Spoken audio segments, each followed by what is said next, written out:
Welcome back to the Fantasy Stock Exchange. Today we have our running back bulls, players that we think post NFL draft, their dynasty value or even their redraft value kind of can go both ways for most of these guys. Rows. Obviously, we did our quarterbacks the last 2 days, so go check that out if you haven't. And then we'll do running backs and receivers and tight ends the next couple of days. I'll go ahead and start off. I have Raheem Mostert. Kind of self-explanatory, but if you kind of actually dive into it more, it's like super self-explanatory. Obviously, they got rid of Matt Breida. Yes, it shoots up, but Matt Breida only touched the ball 10 times a game anyway, so it wasn't that big of a deal. So I looked at the snaps. 255 vacated snaps from Matt Breida leaving. They bring in 2 UDFAs, Savon Ahmed, Jermichael Hasty. However, I think one of them will actually make the roster because they're not like UDFA running backs. I think they're actually kind of capable of what they can do. And Jeff Wilson and Tevin Coleman are still there. But Jeff Wilson McKinnon, and Tevin, right? Yeah, but is he really there? I mean, he's just kind of chilling. They said they kind of want to use him or something. He needs to get healthy. Get on the fucking field first, and then maybe. Yeah, it's like AJ Green. They want to use AJ Green, but is he ever actually going to be healthy? I mean, he's as there as we are. I want to use RG3. Sure. That's true, exactly. So Tevin Coleman and Jeff Wilson can be cut with Tevin Coleman with $2 million cap savings and Jeff Wilson $400K, but his dead cap's $100K. Not much. I don't know if they're actually going to cut those guys. I think Coleman could actually be cut. I know it's Kyle Shanahan's baby, but I think if we've seen the track record of the UDFAs and late round picks up and coming in this offense, and they do not that they have a cap problem, but they're projected to be kind of down lower in the cap space issue. That's why they got rid of DeForest Buckner because they had to, or else they would have ran into a problem. If Tevin Coleman gets cut, he's easily an RB1. He is, just because one, he's already going to see 255, even half of that, so 100 and quick math, 27 more snaps, and he was getting probably 13, 14 a game. I probably should have wrote that down. He's an already inefficient back behind one of the best offensive lines that just added Trent Williams for one. Staley left, but Trent Williams probably not far off Joe Staley. And the second highest. If he's healthy, he's better than Joe Staley. And exactly. So we'll see. The second highest in terms of run splits last year as well. This team's going to run the ball, and if he's their lead back, he's going to produce. So I like that a lot. In week 12, so I think Coleman got hurt for a week. I couldn't really find data if he was hurt because he still kind of played in week 12 a little bit. From week 12 on to the Super Bowl, Mostert out touched Tevin Coleman 129 to 51. If you took that, obviously you can't take that for 16 games because now there's going to be even more with Matt Breida. It's crazy. That's an RB1 amount of touches throughout a whole season. So I think that I don't want this to turn into Damian Williams where we only see it in the postseason every year and we project him super high and then he comes in season, he gets hurt, or he's just not the running back. Obviously they have Ekeler now, but I think that Mostert, I had him in all my leagues pre-draft because I look at the cap and stuff. They could have cut Matt Breida for 0 dead cap before June 1st. Coleman could have saved him $3 million. Jeff Wilson, they can just cut anyways. It's not like he's much. Garbage. And then they didn't draft I thought they were going to draft a running back possibly round 1 just because they can cut those guys, but then they didn't trade. They traded back one time with the Bucks and they used that pick to trade back up. So they didn't even invest in any middle pieces. So I think it's only looking up for Mostert. And he just almost won him a Super Bowl, but he went off in the Super Bowl. So he's definitely proven in that offense. Thanks for Matt Breida. Go Dolphins. Yeah. No, I love Mostert a lot. Me and Bush have mentioned a lot of times, especially we've loved him throughout the offseason. Obviously it's going to be hard for me to get him in our league because Bush is the one who has him right now. Oh, I'm not fucking trading him now. Especially given how my team's looking. But yeah, no, I fully agree with Tyler. I fully agree with the aspect of Mostert gaining value. Breida's a fantastic in terms of talent. I think he's a really good talent. So getting him out of there, I don't want to say getting him out of there because I still think Mostert's a better overall back. But you're sending Breida to the Dolphins. Obviously, that increases his value on his own right. But Mostert himself, he showed down the stretch. He's fully capable of being that lead back in the Shanahan offense. Again, second highest run split in the entire league. This team wants to establish a run the ball, run a lot of zone concepts. George Kittle, one of the best run blocking tight ends in the league. They're going to run the ball. They're going to run their stretches. And Mostert is the perfect back to really fit their system. So, I definitely agree with that. He's definitely a bull. Yeah, I pulled off a trade right before the draft. Well, not right before the draft, a month before the draft, where I traded Todd Gurley for Raheem Mostert and Chase Edmonds. And, the Cardinals used a 7th rounder on a fucking running back, but whatever. That's looking really good for me. And my only fear that no one's mentioned yet is that Devontae Freeman's still a free agent right now. And Kyle Shanahan Kyle Shanahan obviously has that connection from when he was in Atlanta. That's why he signed Tevin Coleman. So if McKinnon gets cut or something, I'd be a little worried that they bring in Devontae Freeman and they keep like Coleman, Freeman, and Mostert as their backfield. Even if there is another back in the backfield though with Mostert, he's still like if he's like 50% snap share, he's still gonna be super valuable because like as Danny said, this team's gonna run the ball and they're gonna be a good offense too. So they're gonna have goal line opportunities and Mostert's a big play guy too. So even if he's like 50-50 split, I think he's still like an RB2. So I definitely love Mostert's value going forward. Yeah, one more thing on that is that we say stock up, but if I have Mostert, I would sell. Like, to be honest with you, like I would sell at like a high price. Because obviously, Dynasty, you buy and sell, stock market, fantasy stock exchange, whatever, calling it to help you out with that. You bought him cheap. I mean, I'd say Gurley's cheap, but like kind of because he's going to be ran into the ground to an RB top 15 season anyways if he doesn't get hurt. But if you can capitalize on Mostert now, because here's the deal. Mostert is not going to be the long-term running back. He's 28. I'm pretty sure he's a free agent next year. He'll probably only be good for this year. Yeah. So if your team is like, there's no point in you trading him, which I think like in the league you're in, like you're going for the win if I remember right. Yeah. Like it makes sense to keep him. But if you are kind of in the middle, maybe you move him for a first next year if someone's like fully bought in, or you wait a couple of weeks, or like so like you just got to kind of look at it both ways. Especially when you consider like it's just crazy. Obviously, you don't want to look too far ahead in terms of like projecting future value in terms of rookies. But man, even if that ended up being the 112 next year, like I'm just a huge believer. Obviously, again, you can't project it, but man, that receiving class alone next year, plus you factor in those running backs and those top 2 quarterbacks, like there's going to be talent at that spot. So if you can flip a 27, 28-year-old running back into a future first, I mean, his value is definitely risen. If you can get that from him, go for it. Because I mean, heck, you end up with a guy like Rondale Moore, Jamar Chase, one of those guys, like yeah, well, like the 112 this year even like is like I would say that the two classes are pretty comparable. Like in my league that I was drafting today, someone got Judy at the 112. That's crazy. Like, it's because the landing spots jumbled. Like, would you rather have one of those receivers or Keyshawn Vaughn compared to Mostert? Like, the answer would be one of the receivers or Vaughn, even if you're competing or rebuilding. So, like, you have to kind of look at it both ways. But, like, we're not saying just, like, sell him just because his value is so high, because obviously you have to attach the production he's going to get, the value he's going to have on your team, the non-injury history, the consistency of that offense in it. So, there's a lot that goes into it. But, yeah, I think his stock went way up. Even before the Breida trade, I think his stock was going up just because he out-touched Freeman or Tevin Coleman in the most important stretch of the Niners franchise in the last like 10 to 15 years. So that has to do something with it a lot. Danny, you can go next with your guy. So my bull is going to be Chris Carson, running back from the Seattle Seahawks. The way I look at it, I mean, Seattle's a run-centric team under Pete Carroll and Brian Schottenheimer. And on a per-game basis, Chris Carson was an RB1 last year. This team is running has a pass-run split at 54.34%, which ranked bottom 5 in the entire NFL, meaning that they were passing the ball at a bottom 5 rate. Obviously, if you're a Russell Wilson owner, you would know that. But the main concern with Carson going into the preseason was that his health at the end of the season. I mean, he got hurt obviously in the last game, his hip got hurt. But that main concern has really pushed his ADP down. He's the RB27 off the board for a 25-year-old former top 12 running back. The way I look at it, they could have drafted a Jonathan Taylor, Clyde Edwards-Helaire in the top 45. They've shown an interest pre-draft. Instead, they ended up settling. They took DJ Dallas in the 4th round. What that signifies to me is they didn't feel like they needed to invest that top 2, top 3 round type capital into a running back to end up taking over for Carson. So the way I look at it, again, if team doctors are willing to bet on Carson's health to begin the season and the team draft indicates so, I feel much better about Carson than I did prior to the draft. So those are my thoughts on Carson. I mean, he's going dirt cheap right now, RB27. You can potentially get a low-end RB1 for that price. So what are you guys' thoughts on Carson?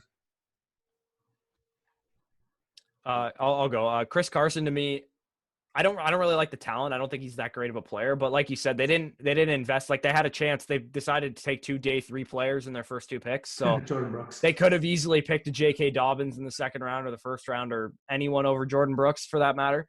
But they didn't. So Chris Carson, as far as I'm concerned, Rashad Penny got hurt towards the end of the year last year, and I don't anticipate him being ready for the start of the season. So Chris Carson, it's wheels up for him. Like, DJ Dallas is an okay player, but I don't anticipate him beating Carson out, at least not right away. So Carson, for sure, at least for the first half of the season, should have like low-end RB1 value.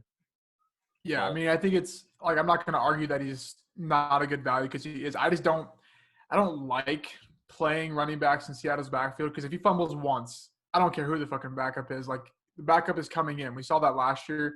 Travis Homer got carries in the playoffs. Travis Homer. Mooches. They brought back Marshawn Lynch Marshawn Lynch, God. in the biggest part of their season. Marshawn Lynch, when there was plenty of guys you could have put. I don't even care. Tyler Lockett Kalen back Ballage. there. Yeah, like it doesn't even matter who is there. There was so many running backs. They brought back beast mode because they knew it was safe. Chris Carson, like I'm not saying he's not safe, but if he fumbles, that's not safe. We saw it last year. Rashad Penny, who I get Rashad Penny was good in college, but I think that's about where he was capped. We'll see. There's a San Diego State running back this year, Dewan Washington. I bet you we're going to have the same conversation about it because he's really good in college and he comes in here. So, yes, if you can – don't throw all your marbles in Chris Carson being a solidified starter – in terms of your RB1 or 2, make sure if he's he falls to you and he's he's your RB4 though, you can definitely use him, especially if you have maybe a lot of rookie picks or something, and you're waiting for Clyde Edwards-Helaire to take a full-time job or fucking Jonathan Taylor to surpass Marlon Mack, which already happened, but for sure. Yeah, it did. If he was getting drafted in the top 15, the top 20, then I'd be like, okay, yeah, that's a little steep price to me. But at the RB27 value, you're getting him as basically a mid RB3. You plug him in, that's eighth round value, maybe ninth round value in a startup. I mean, you're getting a guy who has the upside to literally win you some weeks. I'm going to own him a lot in redraft. I already know for a fact, for sure. because if I pick any rookie running backs as my RB2 or 3, I'm going to be picking Carson so that I can use him until my rookies develop. Well, what are your thoughts on DJ Dallas though? Because I mean, I think him. you're higher on him than we all are. Well, to the point where you think he can replace Carson. The opportunity's open in general for the whole backfield. So whether it's Dallas or Carson, it's still the reason why I'm high on both is because I just don't believe, first of all, in the health of Penny, and I think that in terms of say Carson does go down, obviously his injury risk is baked into that RB27 ADP. I think DJ Dallas is a similar type runner, a big physical type between the tackles runner, which is why they targeted him in the 4th round. So that's why I'm high on both. Again, you've seen the RB rankings video. I'm a little higher on DJ Dallas than the rest of the boys. But, yeah, I just think that whoever's going to end up being the lead back in Seattle, assuming it's Carson most of the season, say he misses his time, it would be Dallas. They're going to produce. This team just runs the ball too much for them not to. They're going to get volume. So, yeah, I mean, take the risk on Carson. I mean, he could end up returning low-end RB1 value. I mean, for me, it's a no-brainer, RB27. If he plays all the games, for sure. Yeah, the fumbling risk is obviously a fair concern. Fumbling too as well. Sorry, but same with Jonathan Taylor. Other guys fumble. It's a risk for pretty much any running back, especially in a system where they have an old school coach where you don't want anyone to fumble. It's the same risk that Sony Michel has. It's the same risk that any running back in those kind of systems have. Yeah. But segueing into my bull, we got probably the biggest man crush I've had on any fantasy player in the last 5 years, and that'd be Austin Ekeler. So Austin Ekeler, currently, I just want to point out he's my RB6 in Dynasty right now, which I think low. I think in terms of consensus, I think he's RB15. So, let's start with the situation. So Melvin Gordon is gone. That vacates 162 carries and 55 targets last year, including 32 red zone carries and 15 inside the 5-yard line. They did not replace Melvin Gordon in the draft. Josh Kelly's a nice player, but to me, he's more of a guy who's battling with Justin Jackson than a guy who's trying to take over Austin Eckler's role. Both of the quarterbacks that they have that are going to be potentially starting for them they both like checking down. They use their checkdowns a lot, and they're both mobile, which also helps Austin Ekeler. So Tyrod, you saw how much he checked down to Shady McCoy in Buffalo, and then Herbert checked down to CJ Verdell quite a bit at Oregon as well. He also got a brand spanking new contract, so that ensures that he's in Los Angeles for a couple of years. His offensive line received 2 major upgrades in Trey Turner and Brian Bulaga, even though they lost Russell Okung, who, from my understanding, was the greatest last year anyway. They still need to shore up their left tackle position. I'm sure they're going to sign a Donald Penn or something like that to get that patched up for this coming year. And I don't know if people remember, but how good Austin Ekeler was when Melvin Gordon wasn't in the backfield. He averaged 26.75 fantasy points per game. Christian McCaffrey averaged 27.5. So he was borderline Christian McCaffrey level without Melvin Gordon there. Now, I don't think he's going to be that good, consistently because it was a small sample size, but he only played on But why wouldn't he, 57% though? of the snaps last year. So he doesn't need a workhorse role to be super efficient. Well, let's look at what's in his division. I mean, he's going to be playing the Chiefs 2 times a year, and they didn't do anything to help themselves in the running attack.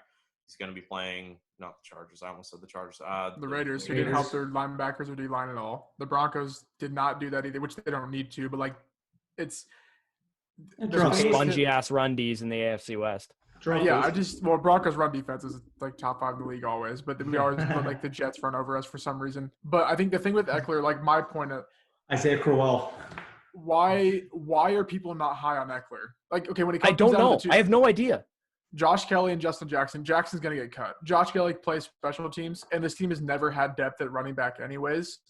It's going to be 2 of them. And then if one of them gets hurt. Even if they get 10 to 15 carries between the 2 of them a game, that's fine.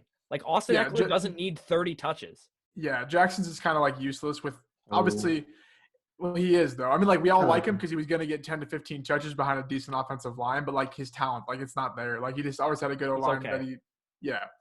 But I think another thing, too, is they traded up their 2nd and 3rd round picks when this running back class was projected to go in rounds 2 and 3 for Kenneth Murray, a non-position of need.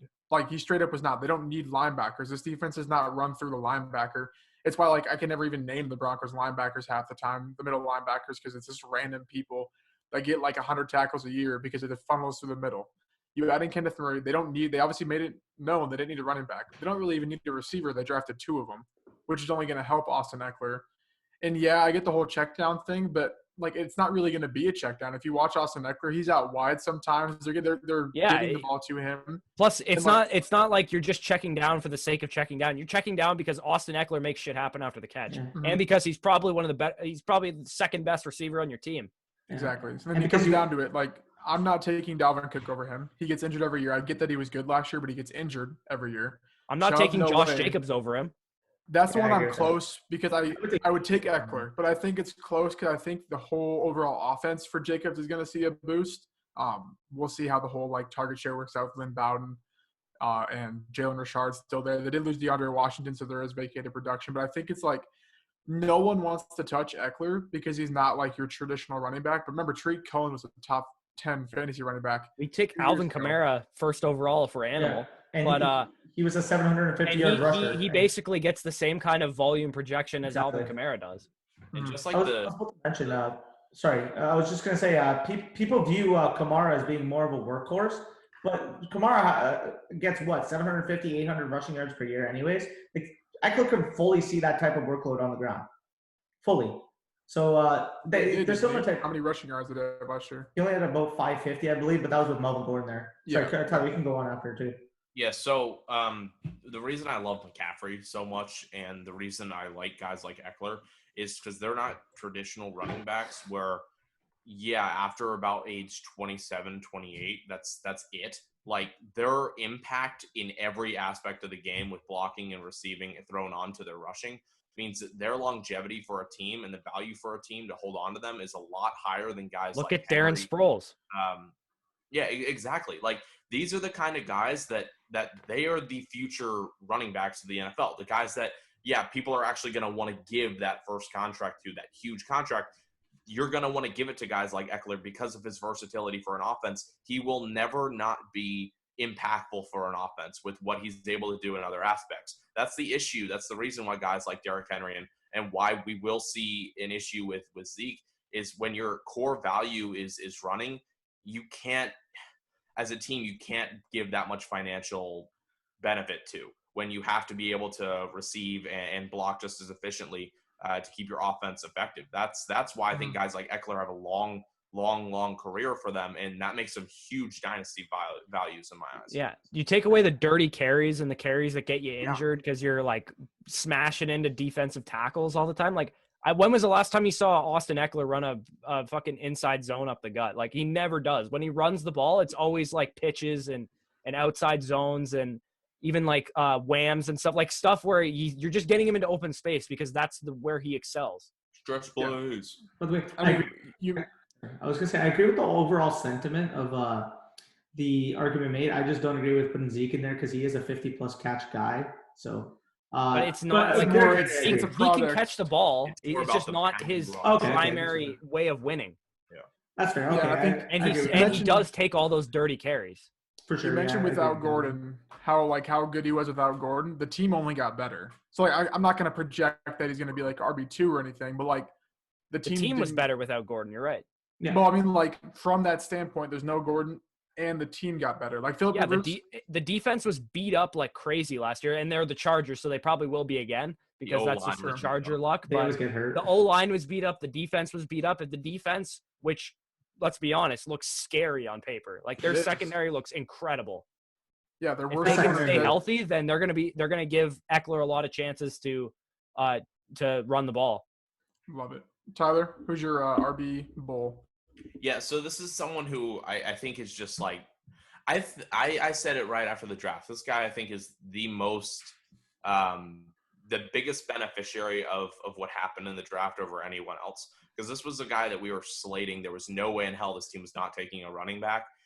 It was the Eagles and Miles Sanders. I mean, I think the entire I thought you were going world- Fournette there for a second. Yeah, I was so confused.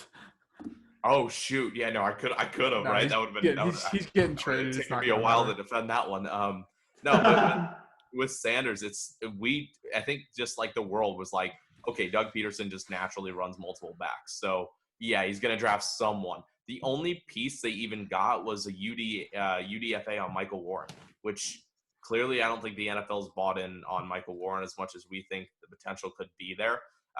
It's a good addition. I think it makes Michael Warren somebody you have to look at. But Boston Scott sure as hell isn't the answer. Anyone that tells me that, I just give a quick laugh at. I mean, you can't tell me that Boston Scott's going to take genuine touches away from Sanders. He did though. Like He's gonna be involved probably. Like That's So like- the way I look at it is yes, Sanders is good. He's a good fantasy running back to have. He's super young, but do not overdraft him because we've never seen a workhorse back we haven't seen a workhorse back in this offense for the last like 10 years. Even when Shady was there, they still had guys like Darren Sproles and like they were obviously you don't Shady. need Miles Sanders to be a workhorse back. And Yeah, Doug Peterson comes from Andy Reid's coaching tree, and everyone thinks Kareem Hunt was a workhorse when he was there. He wasn't. He No, was he like wasn't. a 65% snap share. Yeah, Yeah. 16, So 17 what's- touches a game. what's really Yeah. valuable is Jordan Howard is leaving 120 on the dot, 120 rushing attempts and 14 receptions. I know the receptions isn't really all that there, but that's a lot of I'm kind of attempts. surprised he had 14.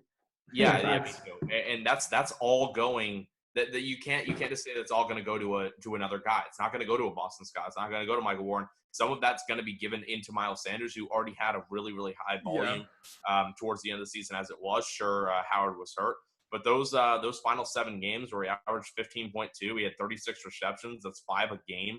Yes, please, like give me that. I feel like I can run with a Miles Sanders being a running back one. That's the value I'm giving him. Now, you guys may be high on him, but whether you guys think he's a running back one or not, I think that may there may be a difference between us. Oh, where I'm would on you board. rank? I'm very high on him. Same. I mean, where would you?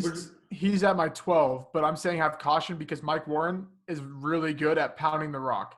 He's going to make the team. He's going to get touches. Corey That's Clement fine. comes though. back. Like if they want to give him those gross touches, that's Yeah, fine. no, I get what you're saying. I'm just saying, like, I think people are like, holy shit, he's the only running back on the team, which Mike Warren will make No, the he's team. not. Corey Clement just signed back. They didn't just sign him back to sit behind Miles Sanders when they already have Boston Scott. So I think it's more so like I have him ranked as RB12 in Dynasty because, like, it's Dynasty. He's 22 years old. But, like, for a 1 year, I don't want it to be like – I think people are trying to project, like, a Christian McCaffrey, like, breakout. Because what happened with McCaffrey? C.J. Anderson was there. Like, obviously, that didn't, like, come to fruition. There was the whole, like, C.J.'s going to take the goal line or whatever. But he still wasn't – I think McCaffrey was, like, RB8 or something that rookie year. I don't know what Sanders Let was. me maybe ask you top this, though. 15. Could you see a Aaron Jones-like breakout from Miles Sanders? Because I could. Aaron Jones wasn't a full-time, like, Christian McCaffrey I level agree. running back. Obviously, his was on the back of Yeah. touchdowns, but in terms of the receiving work, Miles Sanders that could was be that- that could electric be in it, the though. receiving game last year. Yeah. I mean, I think he has a And- ceiling of. I mean, I currently have him slated at around 9-10. That's which, about where I have him, too. Yeah, that's very reasonable. Obviously, Barkley, Chubb, Mixon, Jacobs, Zeke. Eckler, Kamara, McCaffrey, Zeke. I mean, those are the clear like. I have him ahead of Jacobs. That might be a hot take. They're close for me. They're similar players. I think Jacobs could get overall touch edge and maybe touchdown edge, but I think Sanders is going to definitely outproduce him in the receiving game. So Why do you think he those gets a touchdown edge? Because I just think that they have a better overall. Actually, I don't know. The Eagles' both offense teams and the got Raiders' better. Yeah. offense, like to me, the Eagles' offense is probably better. That's fair. I just think that Mayock's going to be like, oh, we invested a first-round pick in him. As soon as we're inside the 5-yard line, we're going to give him the touches. Whereas, like, the Eagles always just throw the tight ends in the end zone. In the red zone, sorry. The only like difference I have is I have Allaire ahead of him. Allaire is going to catch more balls. No I matter have how you Allaire ahead of slice it him with too. Jonathan Sanders. Taylor. Nope. No. Like I don't. He's going to like they I didn't. like They didn't Blair. Mahomes got to choose his running back. So Mahomes also gets to choose where he throws the ball to. Like, as much as you don't want it to happen, Allaire's going to catch like 80 balls this year. Like, I don't even care if there's no OTAs or training camps. He's going to catch 80 balls this year. I have Nick Chubb ahead of him because Nick Chubb was like second in rushing yards last year. Like, even with Sanders' receptions, like Chubb, like 1,800 rushing yards outweighs 70 catches. Like, it just does when it Chubb's comes down one to of the Derrick Henry few was running better. backs in the league. I don't care if he gets passing work. Like, I could care less. Yeah, him. It's like Zeke. Derrick Henry. You don't care about Derrick Henry getting passing. No, I don't work. care about Derrick Henry. Yeah. And then I have Jonathan Taylor because I think he's just I get going to that. be what Nick Chubb is. So, like, I I have still Sanders like ahead. Sanders. I think Which JT's I going to get take some that. time to take over the role. Yeah, I get that too. Another one that I think, obviously, you guys are a little bit lower on him. The rookie rankings video already came out. I would not be surprised if Dobbins ends up making his way into that role. I mean, what about his situation can we really like detract from it? Because I think Ingram's good. That's the situation I have. even if he is, His though. situation reminds me of Sanders. That's His fair. situation reminds me of Sanders last year, where like everyone's going to build it up, which they should because Sanders is a good talent, and then obviously like it's just waiting time. So. I agree. Ingram is Jordan Howard. We'll get into that with the RB Bears, but thank you for tuning in. You know who his situation actually reminds me of quickly? Yeah, Kamara's. I think that's what Dobbins' situation reminds me of. Is because he was behind the same exact running back. Yeah, literally. I fully agree. But they had Peterson too. Yeah. When Kamara. Let's not tie these viewers up for too long. Sorry, you guys kind of got us rambling on a little bit. But yeah, if you guys enjoyed the video, go like, subscribe, comment why you agree with our bulls. Join the Discord. Kiss your moms and kiss your sister for me. Just for Tyler, though, not for us. All right. But yeah, no, we'll sign off here. Yeah, just glad to keep pushing out this quality content for you guys. Anyways, take care, y'all. Peace.